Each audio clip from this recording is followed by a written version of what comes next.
Amigas y amigos, una pregunta importante en este momento. ¿Qué se traen entre manos los sectores más radicalizados de la oposición?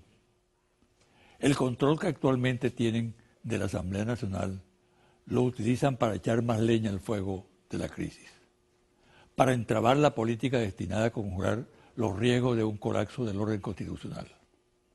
Lo emplean para difundir versiones, tanto a lo interno del país como al exterior, de que Venezuela no tiene gobierno o que está gobernada por corruptos e ineptos.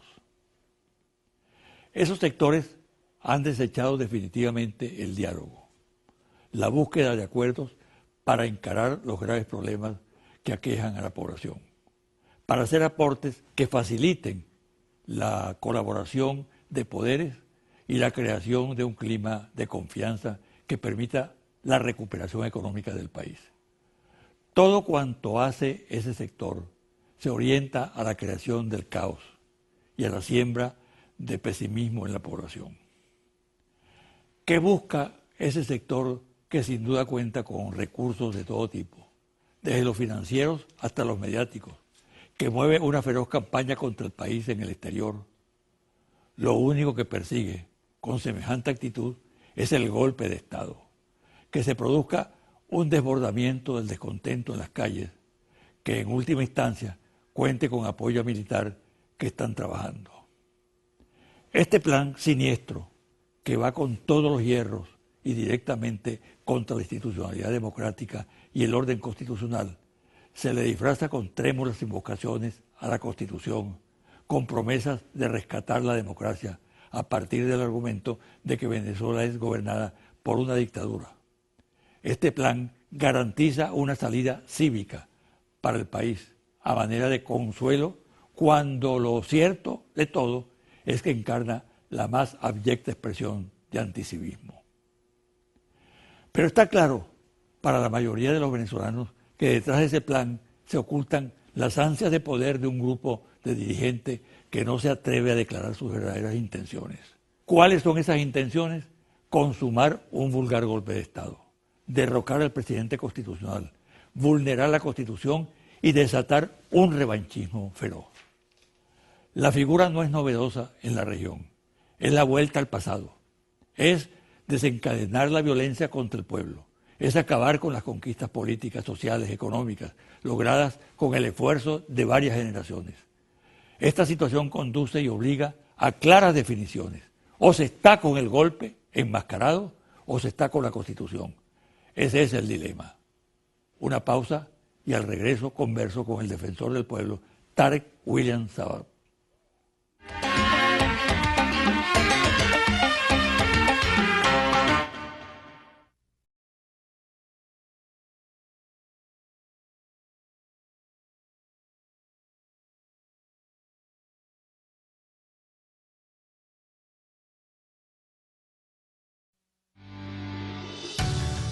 Estás viendo José Vicente Hoy.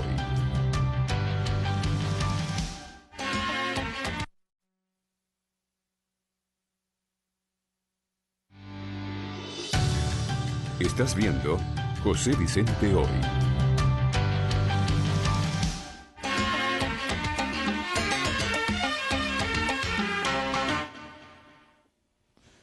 El invitado de hoy es Tarek William Saab.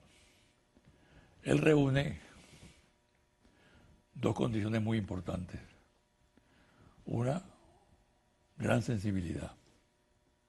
Es un poeta de una amplia obra. Por cierto, me acaba de regalar un libro titulado Poemas Selectos, con grabados de Antonio Zamudio. Una hermosa edición. Hecha en Colombia, por cierto. Hecha en Colombia, por cierto. Tú que el silencio escuchas, luego de la melancolía. ¿Quién disparó contra el nido del pájaro? Recuerdo ese poema. Todo el mundo sabe, un dirigente político. Ha dado batallas extraordinarias por las libertades públicas, por la defensa de los derechos humanos. En este programa vamos a hablar de temas muy duros. Ya lo van a ver. pero quería iniciarlo con esta mención específica al arte, a la poesía, que encarna también este hombre que ha desarrollado tantas luchas importantes en este país y que en este momento preside nada más y nada menos que la comisión que designó el presidente de la República. Él la preside para investigar a fondo los sucesos de Tumeremo. Bienvenido, Tarek. Muchísimas gracias, José Vicente, por tu presentación. Quería solamente, en honor a la verdad, también referir que cuando teníamos 15, 16 años que iniciamos nuestras luchas por los derechos humanos, el referente próximo a seguir, el ejemplo a seguir en la defensa de los derechos humanos era José Vicente Rangel. Época muy dura porque a mediados de los 70, cuando nosotros ingresamos a esos movimientos, los comités de defensa de derechos humanos, los cuales integramos, era para pedir la libertad de personas en el cuartel San Carlos, en la PIC, etcétera, vinculados a, según el Estado venezolano, a la extrema izquierda, y era una cuestión épica, ¿no? Participar en los mismos, y de verdad que tu actitud cívica nos indicó un camino, y es bueno siempre reivindicar eso. Va también un recuerdo por Ramón Palomares, que acaba de fallecer. Sí, agradezco de verdad, hablábamos antes de entrar al programa, yo creo que el Estado venezolano ha honrado muy bien a Ramón Palomares con la Orden Libertador en su primera clase. Yo agregaría que su obra en su conjunto, Paisano, Adiós Escuque, incluso Alegres Provincias, El Reino, fuese declarada algo así como que patrimonio inmaterial de nuestra nación, patrimonio cultural. Eso puede hacerlo el Ministerio de la Cultura y es una propuesta que en nombre de la poesía hacemos por este hombre universal, como lo sigue siendo Ramón Palomares. Vamos al tema, Tumeremo. Es una sombra oscura, podrida, que se abate sobre el país en este momento. Tú has estado presente ya, fuiste el día miércoles de esta semana. Correcto. Que termina. Correcto. Iniciaste unas investigaciones muy importantes y el país realmente está expectante. Ya empieza a manipularse el tema. La politiquería empieza, trata de atraparlo, ¿no? Y hay que impedir, hay que buscar la verdad verdadera, no eludir nada. Así es. Bueno, mira, algo. Yo pienso que el ciudadano jefe de Estado, presidente Nicolás Maduro, tuvo una clara visión del compromiso con nuestra Constitución y con la propia defensa de la democracia venezolana cuando, observando o intuyendo que en ese lugar habían ocurrido hechos lamentables, oyendo también intervenciones nuestras pidiendo una independencia en la investigación, una contundencia objetiva en las mismas, una imparcialidad, tuvo a bien designar una comisión de alto nivel de Estado, donde nosotros nos dio la responsabilidad de presidirla, porque recordemos que la Defensoría del Pueblo es un órgano dependiente del Poder Ciudadano, uno de los 5 poderes públicos nacionales, y hay un principio de cooperación entre los poderes. Entonces allí participa el Ministerio Público, el Ministerio de Relaciones Interiores y Justicia, está el 6CPC, está la Fuerza Armada Nacional Bolivariana. Nosotros tuvimos a bien, de manera conjunta, todo este equipo, entrevistar a 2 testigos clave que estuvieron en el lugar de los hechos. Pero lo más importante, acompañar a los familiares que hablan de las desapariciones de sus seres queridos. Yo quiero marcar aquí una diferencia notoria, tremenda, con el pasado. En el pasado, cuando ocurrían circunstancias como esta, independientemente de que aquí, por los indicios que estamos viendo, está comprobada la participación de sujetos de nacionalidad colombiana, al margen de la ley, delincuentes comunes. Independientemente de ello, fíjate, cuando ocurrieron cosas... Como algunas prácticas que existían en el hermano país. Muy bien, con unas prácticas estilo paramilitar por la manera aberrada de cómo procedieron en estos hechos. Pero fíjate, José Vicente, tú investigaste, al igual que nosotros, el Caracazo, Cantaura, Yumare, el Amparo, el Estado venezolano, para hablar de esas 4 terribles circunstancias aciagas, lo que hizo fue ocultar. Lo que hizo fue crear un manto de impunidad, forjar incluso pruebas y barrerlas. Aquí fíjate lo que ha ocurrido. Apenas nosotros estuvimos en el lugar de los hechos, lo primero que recomendamos es que los testigos que estaban ya declarando fijasen el lugar del suceso. Y allí se recabaron indicios, se colectaron indicios, a diferencia del pasado que se barría más bien.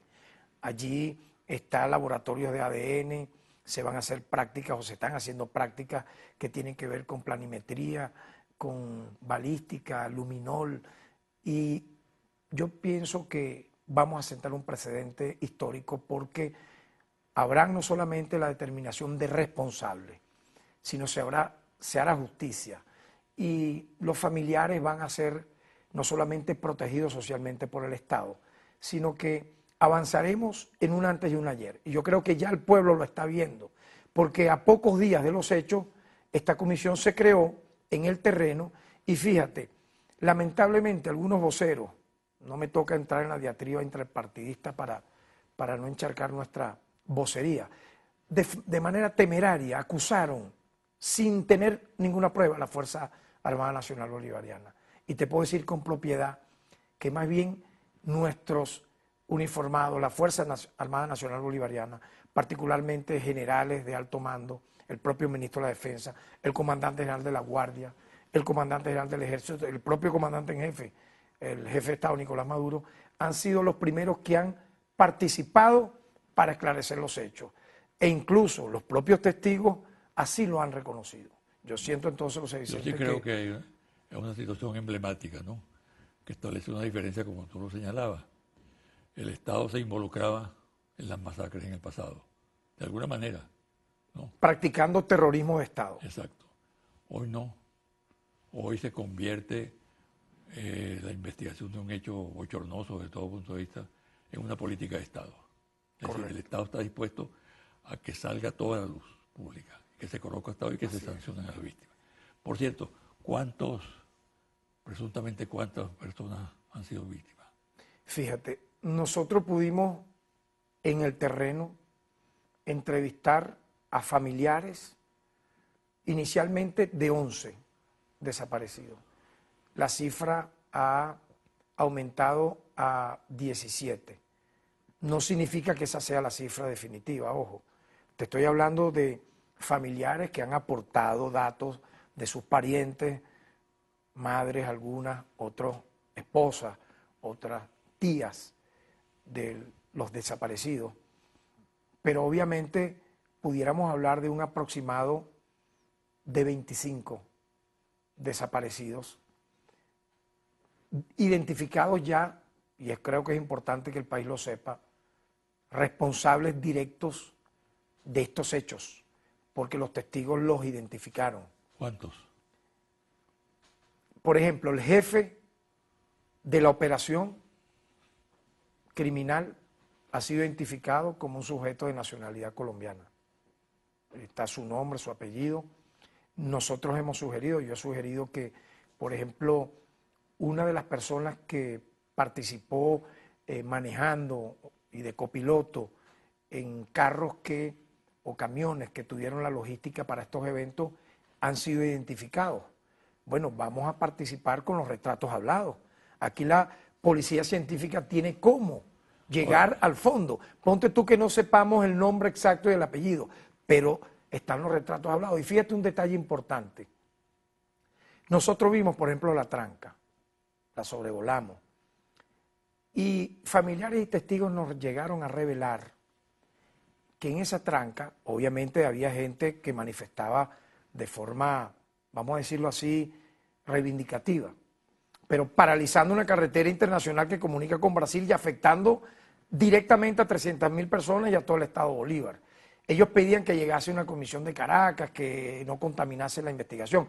Efectivamente nosotros fuimos, pero allí estaban, José Vicente, y mira lo delicado, en esa tranca, según testigos, 4 de los verdugos, 4 de los delincuentes que participaron en los hechos punibles, confundiéndose como si fueran simples manifestantes. Por lo tanto... Ahora, ¿por qué la masacre? ¿Qué motiva el hecho? Mira, nuestra percepción, la experiencia, mira, de años ya, si tú sumas de 16 años, 15 años que teníamos ahora 53, todo, casi 39 años en esto, la intuición clara es que allí, acuérdate, están las minas, ¿cierto?, de oro. Yo percibo que es el control territorial del sector para explotar ilegalmente un patrimonio que es de la nación, a beneficio de particulares muy poderosos que tendrán que dar la cara. Porque así como estamos hablando, José Vicente, de autores materiales, hay un autor intelectual.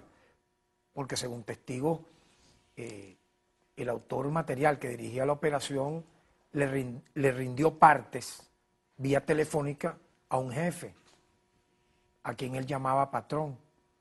Por lo tanto, ¿En Bolívar o en Caracas o en algún sitio del país? en el lugar aledaño a la mina, ponte una hora antes, fue donde se da una de las circunstancias más duras.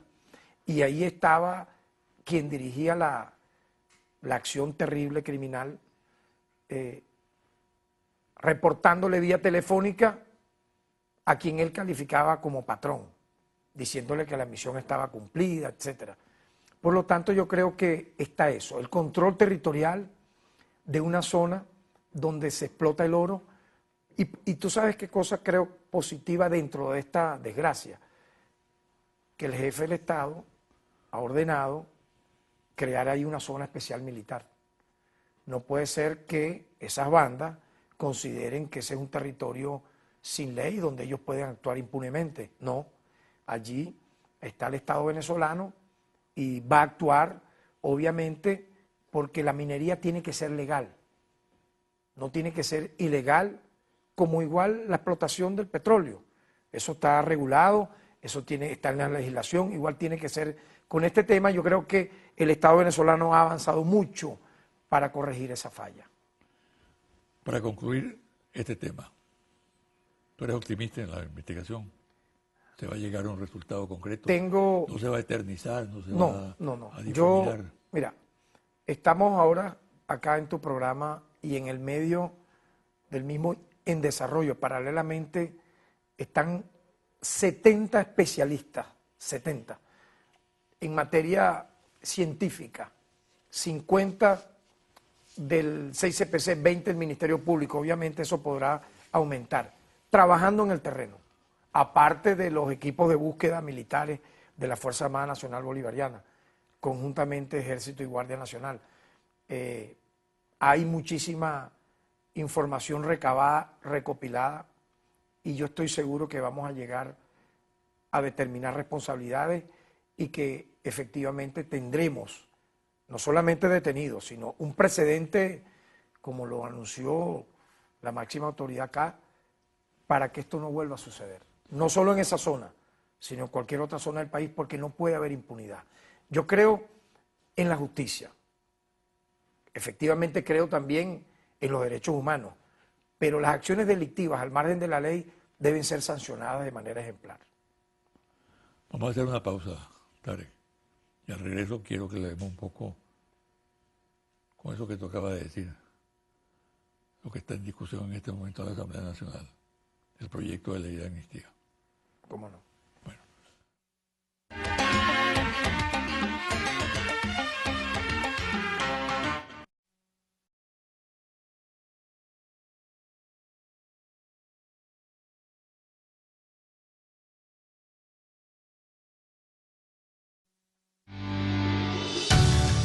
Estás viendo José Vicente Hoy.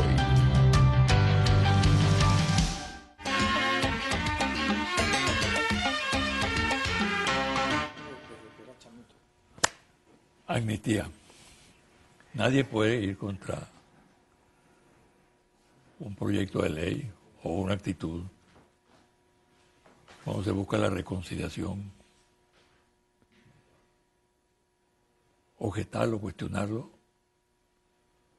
de buenas a primeras, no tiene razón de ser para mí y creo que para ti también. Pero hay amnistías de amnistías, ¿no? Claro.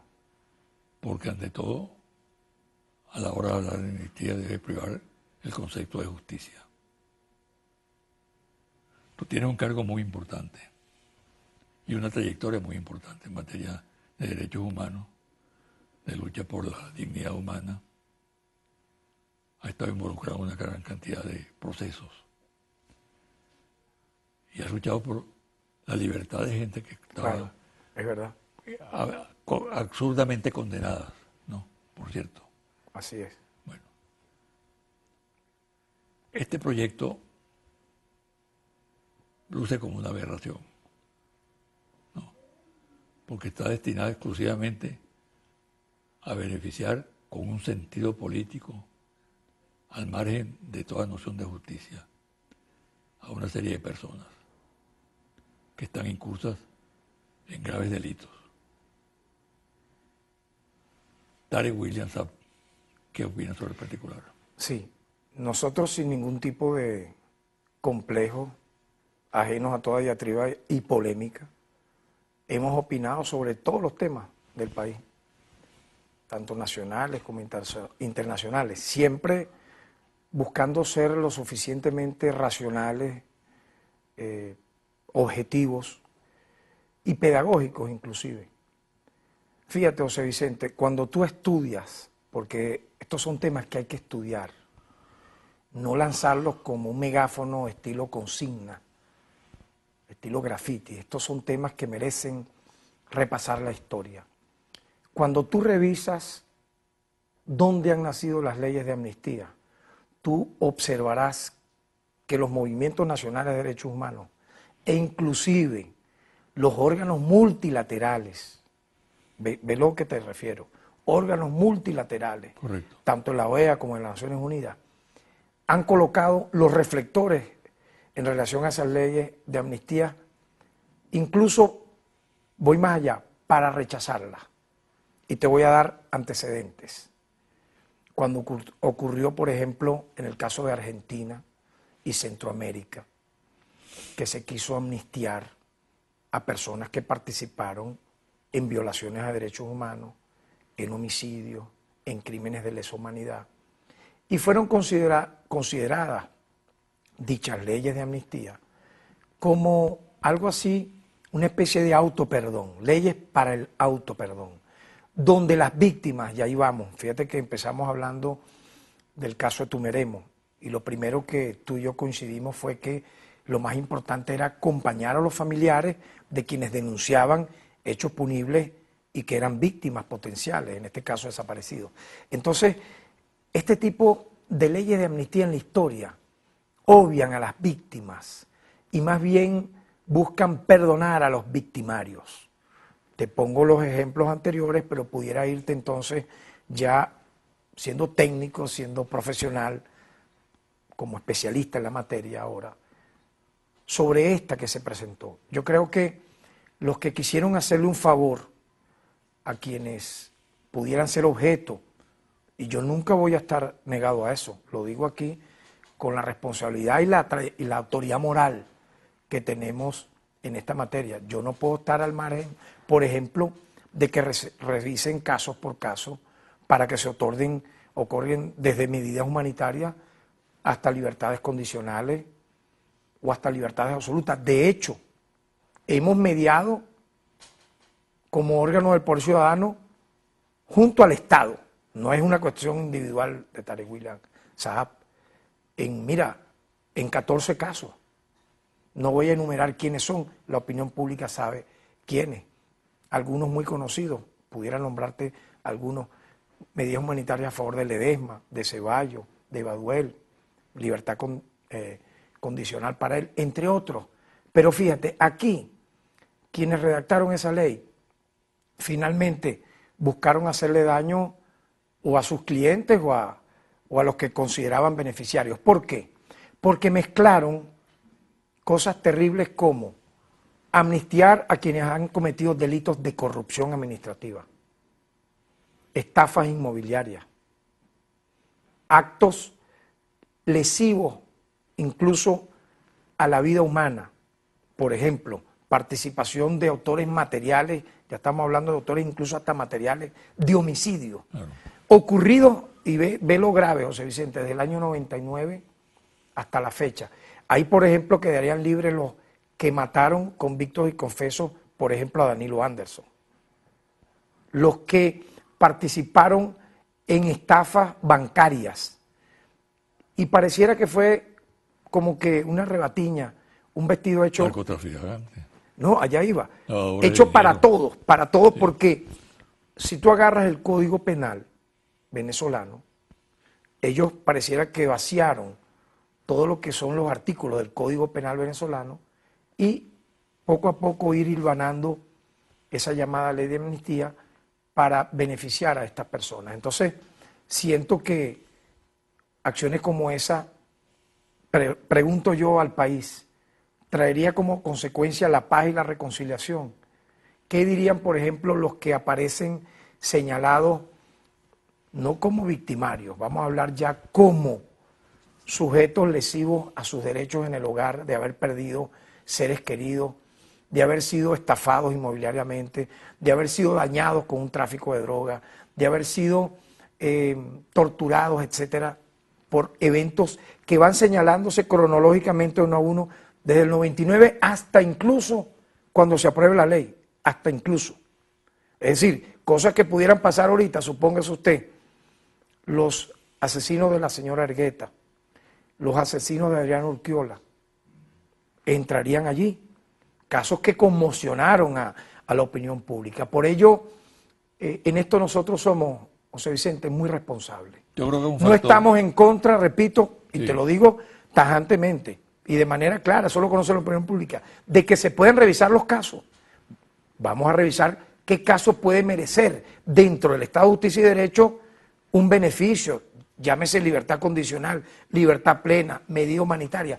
No estamos ajenos a eso, pero en un combo colocar todo esto le hace daño incluso a quienes pudieran ser beneficiarios de una medida de este tipo, porque no puede haber perdón sin que previamente haya una justicia.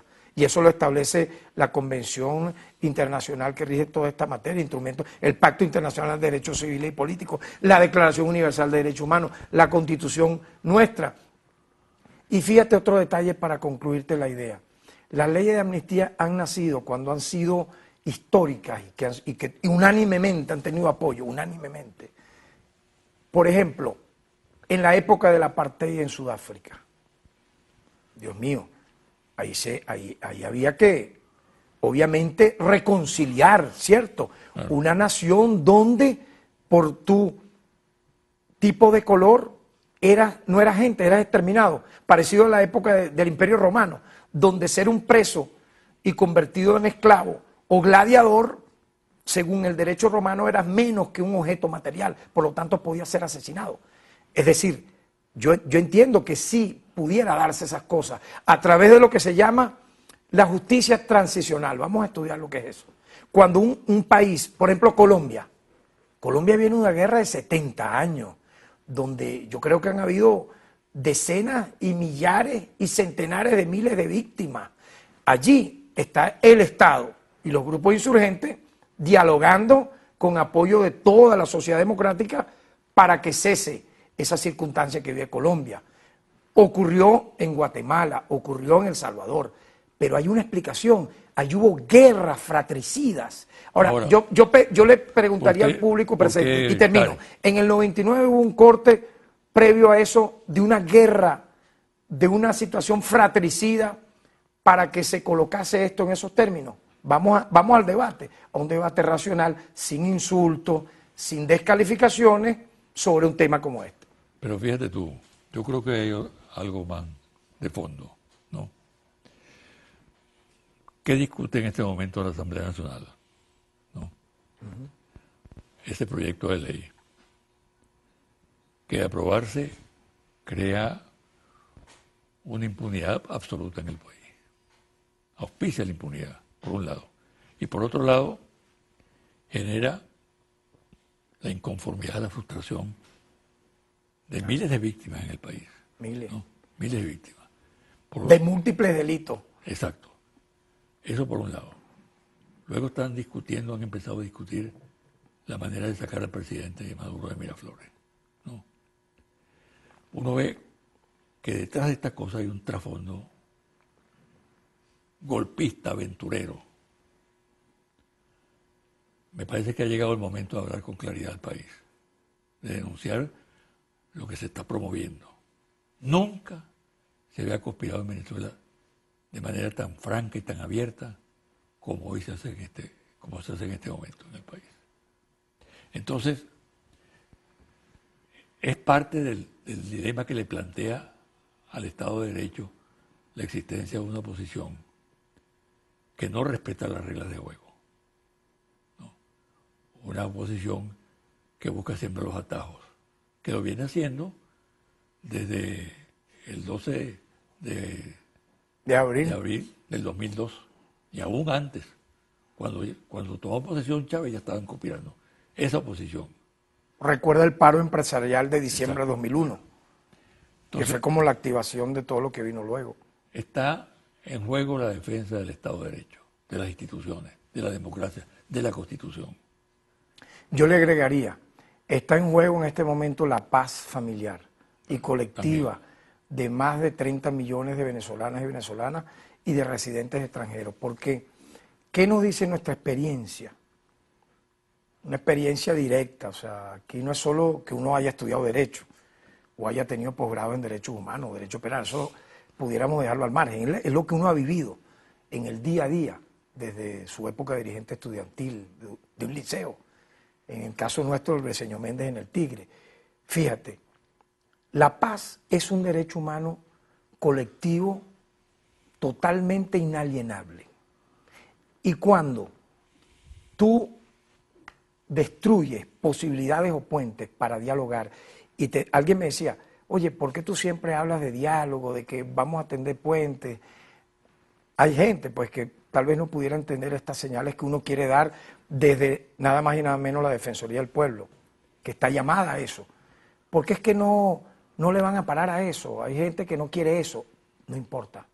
Yo creo que nuestra insistencia siempre tiene que ser en no romper los canales de diálogo, de entendimiento. Correcto. No solamente con la Asamblea Nacional, ojo, no solamente con ella, con los empresarios, con los medianos productores, y toda señal que se haga al respecto será aplaudida. Dicho esto, fíjate, a mí me llama la atención que si Venezuela establece claramente los eventos electorales, los eventos teniendo como arma el voto para dirimir diferencias, para poder avanzar dentro de un marco constitucional en la solución de nuestros problemas, sería inexplicable, es inexplicable.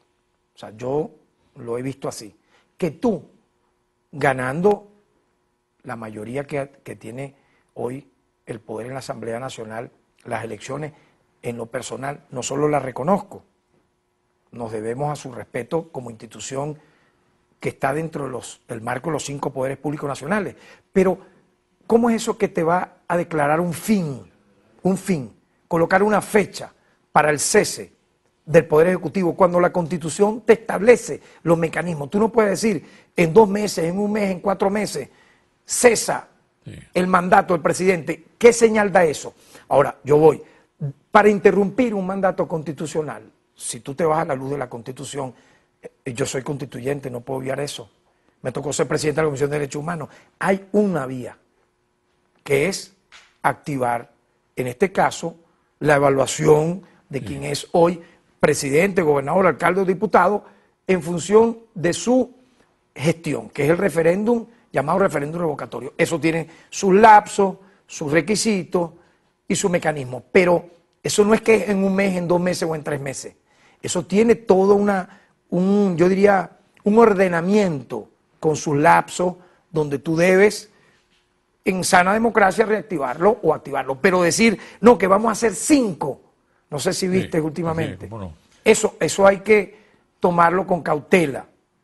Fíjate, para concluir, no quiero terminar la entrevista sin preguntarte lo siguiente. Tu opinión sobre la decisión del presidente Obama de renovar la vigencia del decreto que declaró a Venezuela país enemigo y peligroso. Como venezolano, como padre de familia de 3 hijos, mira, donde tengo a mi madre aquí, mi compañera, o sea, que toda nuestra nuestra gente vive aquí, ¿verdad? Un decreto como este, en otras oportunidades, en 7 anteriores a esta, ha sido el preámbulo para una ocupación militar. Revisemos lo que pasó en Libia, en Irak, para dar solo 2 ejemplos. Y se hace simple y llanamente para legitimar una intervención belicista de carácter genocida. Me llama la atención, si tanto se debate sobre múltiples temas en este país, ¿por qué una acción como esa no ha tenido el rechazo? En este caso, mi opinión es que tiene que ser unánime de la nación venezolana y de los 5 poderes públicos como Estado y de todos los movimientos políticos o sociales, porque lo está haciendo el presidente de la superpotencia militar más poderosa de la tierra, contra un pequeño país que no ha dado ningún síntoma de querer invadir a ningún vecino ni de maltratar a otros, más bien todo lo contrario. Venezuela ha auspiciado organismos multilaterales para apoyar la paz. En el caso, suponte, de Colombia, ha sido comprobado que Venezuela es pieza clave allí. Por lo tanto, yo lo califico como una amenaza, pero también una provocación, José Vicente. Yo creo que lo lanzan para ver una reacción tal vez angustiada, desesperada de los poderes públicos y caer en un peine. Yo creo que lo que se impone es el rechazo regional, global a esto, y además que está una contradicción del presidente Obama. Él dijo luego de la Cumbre de las Américas que Venezuela no era una amenaza, que eso fue un decreto que él firmó por firmarlo, pero que efectivamente Venezuela no era una amenaza. Recordemos eso en la Cumbre de Panamá. Entonces yo preguntaría, si usted dijo que Venezuela no era una amenaza luego de la cumbre en Panamá el año pasado, ¿por qué renovó el decreto? ¿Qué presiones hay? ¿O qué chantaje está en marcha? ¿Qué tipo de extorsión implica eso?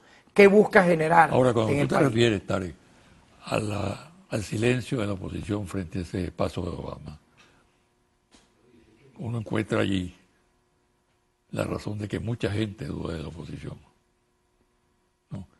Porque no es que se la quiera acusar de traidora a la patria, es que con esa actitud convalida esa afirmación que se hace. Es una oposición que no siente al país, que está digitalizada desde el exterior. Tú sabes que cuando uno habla de derechos humanos, y yo creo que todos los temas que hemos tomado en tu entrevista, tiene como principal preocupación, tanto tuyo como el caso nuestro, es la preservación de la paz institucional, pero también de la paz colectiva y familiar, de la paz social, en medio de un momento donde efectivamente hay una circunstancia económica bastante delicada, que nosotros no la hemos colocado al margen. La Defensoría del Pueblo ha hecho recomendaciones en materia, por ejemplo, de salud, de abastecimiento en lugares públicos, y efectivamente sacar ventaja a una circunstancia que nos afecta a todos, producto obviamente de la caída estrepitosa de los precios del petróleo y de cualquier falla estructural, vamos a decirlo también, falla estructural del propio sistema en materia económica, que podemos hablar en otro momento. ¿Qué debe en un momento como este tener un país? Yo creo que es la unidad nacional, exacto, como ocurre en otras naciones. En otras naciones ocurre con circunstancias como esta, es la unidad del país en torno a la búsqueda de resolver problemas, no de auspiciar, por ejemplo, una guerra. Yo creo que el diálogo es de gente valiente. Así es. Y no la descalificación aberrada muchas veces, donde, por ejemplo, tú estás dando gestos de hacer cosas positivas y tú ves cómo entonces ese factor que te adversa, ponte a la Defensoría del Pueblo o cualquier otra institución, quiere más bien es destruirla. Eso al final, ¿a qué nos llevaría? Y allí termino mi reflexión. Al preámbulo de una guerra, donde no va a haber los muertos y heridos y mutilados, no va a ser de un solo sector. Van a ser de todos los sectores, inclusive con la mayor proporción de gente inocente. Ahora, los que auspician esta salida, ¿estarán en el país cuando ocurra eso? ¿O tendrán ya todo su plan B, C, D y E para quienes nos quedemos adentro seamos finalmente, y en nuestro país, los verdaderos enlutados? Por eso yo digo que el diálogo es de valiente, y los que auspician acciones violentas y guerreristas, aparte de irresponsables, finalmente los marcará la historia. Yo creo que uno tiene que pensar siempre, José Vicente, en el sentido de la historia, no del ridículo, de la historia. Lo que uno ha sido en el pasado, lo que somos en el presente y lo que podemos ser en el futuro. En un momento como este, apoyar una agresión hecha decreto por parte del jefe de la superpotencia militar más grande de la Tierra, sabiendo que decretos como ese implicaron en el pasado una intervención militar en países que terminaron arruinados, sinceramente, aparte de temerario, es algo imperdonable. Bueno, muchas gracias, David. Gracias a ti, José Vicente, por la oportunidad. Una pausa y al regresar los confidenciales.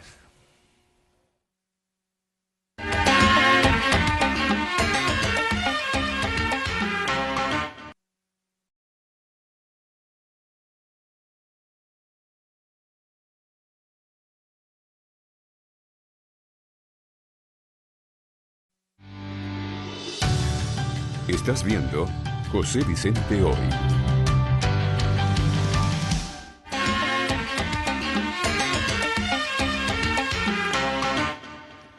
Y ahora los confidenciales. Se ha organizado una especie de equipo en el cual participan políticos y empresarios que dicen estar vinculados a la oposición y que por tanto estarían en capacidad de promover investigaciones en el Parlamento sobre algunas actividades de personeros del mundo empresarial que han contratado con el gobierno. La supuesta conexión está siendo utilizada para amedrentar y al mismo tiempo chantajear, exigiendo importantes sumas de dinero para no mover los casos que presuntamente serían planteados. El gobierno de Mauricio Macri en Argentina ha comenzado con mal pie su gestión. Las medidas adoptadas para favorecer a grupos económicos y mediáticos poderosos revierten negativamente con rapidez y disparan la inflación, los despidos de la administración pública, más de 50.000 en 2 meses. Ha desatado la protesta popular. Una decisión del Ministerio del Interior prohibiendo las manifestaciones públicas con reclamos sociales se ha estrellado contra la voluntad de lucha de los sectores populares que inundan las calles principales de Buenos Aires. Y el rechazo de Macri hacia las abuelas y madres de Plaza Mayo, dado su vinculación con el sistema represivo de las dictaduras militares, tuvo que cambiar y lo obligó a recibir a la representación de las organizaciones de derechos humanos en la propia residencia presidencial de Olivos para calmar las reacciones adversas. En solo 3 meses de gobierno, Macri ha perdido, según las últimas encuestas, 19 puntos de popularidad. Él estira y encoge en la MUD entre Henry Ramos Ayub y Julio Borges por el tema de la salida de Nicolás Maduro de la presidencia de la República, que definía el curso de la política de la alianza opositora. Parece haber encontrado un punto de acuerdo con la fórmula de la enmienda constitucional para recortar el periodo presidencial. Pero a última hora se frustró esa posibilidad y el cogollo de la MUD optó por promover todas las alternativas, lo cual crea mayor confusión en el campo opositor. Un acuerdo en torno a estas fórmulas es interpretado por algunos analistas como un triunfo del coordinador de Primera Justicia, ya que bypasea la propuesta inicial del actual presidente de la Asamblea Nacional de un plazo de 6 meses para el cambio de presidente. La última en el abanico de propuestas para defenestrar al presidente Maduro fue el abandono del cargo, propuesta por Ramos Ayub, que en la propia MUD y entre los comentaristas políticos lució insólita, habida cuenta que Maduro está en constante actividad por todo el país, ocupándose de la economía, la finanza, la política exterior e interna, la industrial, agrícola, cultural y petrolera, difundidas a diario a través de los medios de comunicación. Abandono del cargo cuando más bien para algunos hay exceso de actividad. Imposible.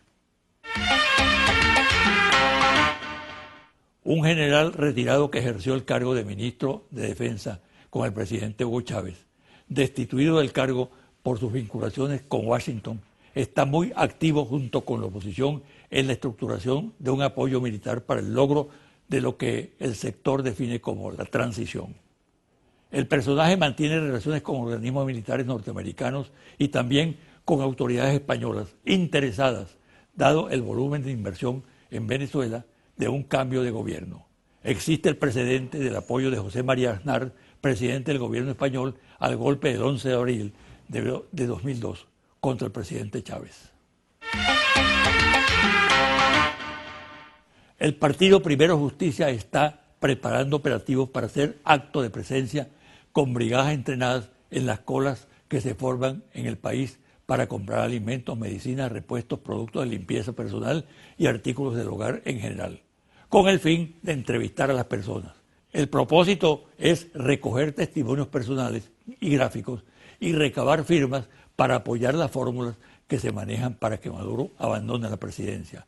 El revocatorio, la enmienda, la constituyente, abandono del cargo y otras tantas. La decisión del presidente Obama de prorrogar por un año la vigencia del oprobioso decreto suyo declarando a Venezuela amenaza para la seguridad de los Estados Unidos es considerado en medios políticos y diplomáticos como un acto de doblez. Hasta ahora se realizaban conversaciones entre funcionarios calificados de las dos naciones para mejorar las relaciones, pero se estima que la presión de los halcones del Departamento de Estado y del Pentágono le torció el brazo al presidente norteamericano. Por cierto, el anuncio de la prórroga del inefable decreto prácticamente coincide con la visita de Obama a Cuba. ¿Qué lectura tiene esta coincidencia? Confidencial al cierre. Monitor País, Interlaces, reporte ejecutivo. Ficha técnica, 1.580 entrevistas directas en hogares en todo el país del 10 al 16 de febrero 2016. Resultados. Simpatía por los partidos políticos. Dígame con cuál partido político simpatiza usted más. PSUV, 29%. Otros partidos del Gran Polo Patriótico, 2%. En total, 31%. MUD Unidad, 10%. Primero Justicia, 5%. Acción Democrática, 5%. Voluntad Popular, 2%. Un Nuevo Tiempo, 2%. Avanzada Progresista, 1%. Otros partidos de oposición, 2%. En total, 27%. Con ninguno, 35%. No sabe, no responde, 7%. Hasta aquí el programa de hoy. Me despido hasta el próximo domingo a las 9 de la mañana por este su canal Televen.